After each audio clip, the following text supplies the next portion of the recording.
Do you want to know what's going to happen with the government shutdown in regards to the real estate market? Check out this episode of Tom's Take. I'm going to break it all down for you.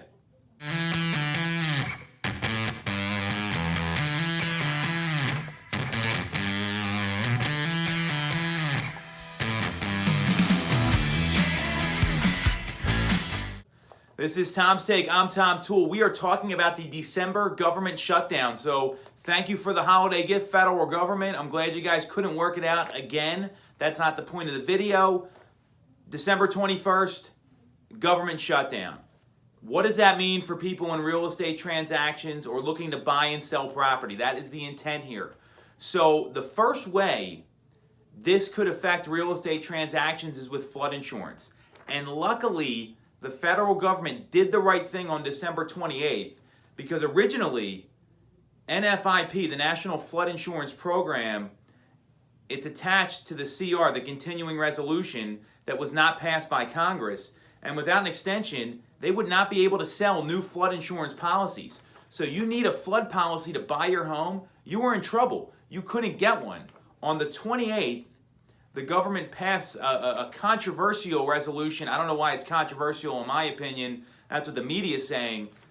That FEMA is going to continue to extend new flood policies. So everyone out there who may be in that situation, they really dodged a major bullet.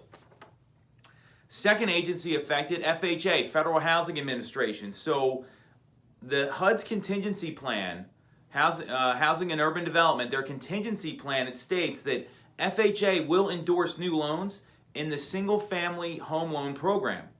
But they're not going to make new commitments on multifamily properties. So if you're trying to buy an FHA loan and it's a multifamily property, they're not going to extend the loan. This all comes from NAR. This is documented data here.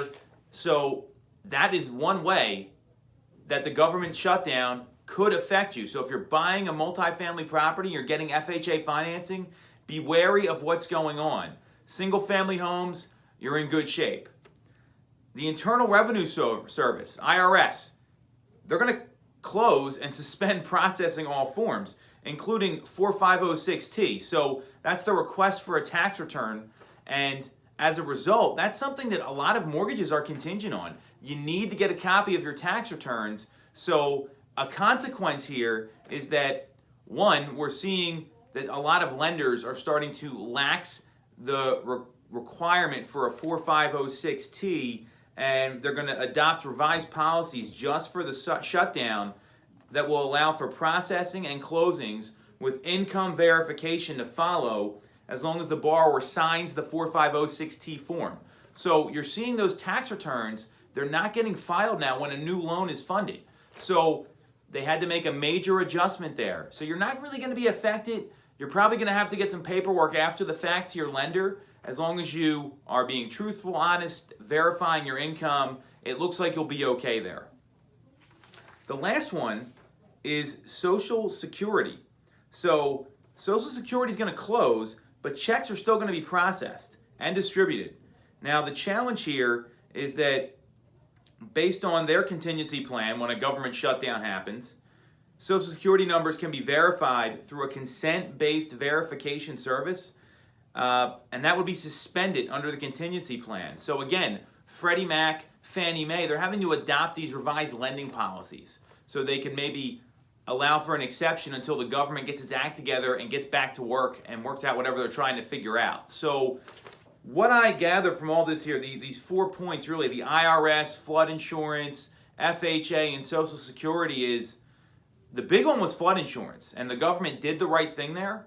The rest of the stuff, FHA, IRS, and again, Social Security, they're adopting revised policies. So if you're looking to buy or sell a home right now, don't worry too much about the shutdown. It looks like there's the mechanisms in place that you will not be affected as long as you can do things in different ways than the normal 4506T form to get your tax returns or verifying your Social Security number through the normal methods. There's alternatives there. So don't worry about the shutdown.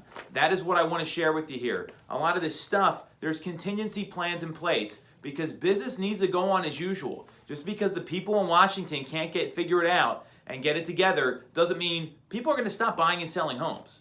So not a whole lot to worry about here in the government shutdown. If you got questions, ping me on social. Otherwise, we'll be back next week with more great content here on Tom's Take. Thanks for watching.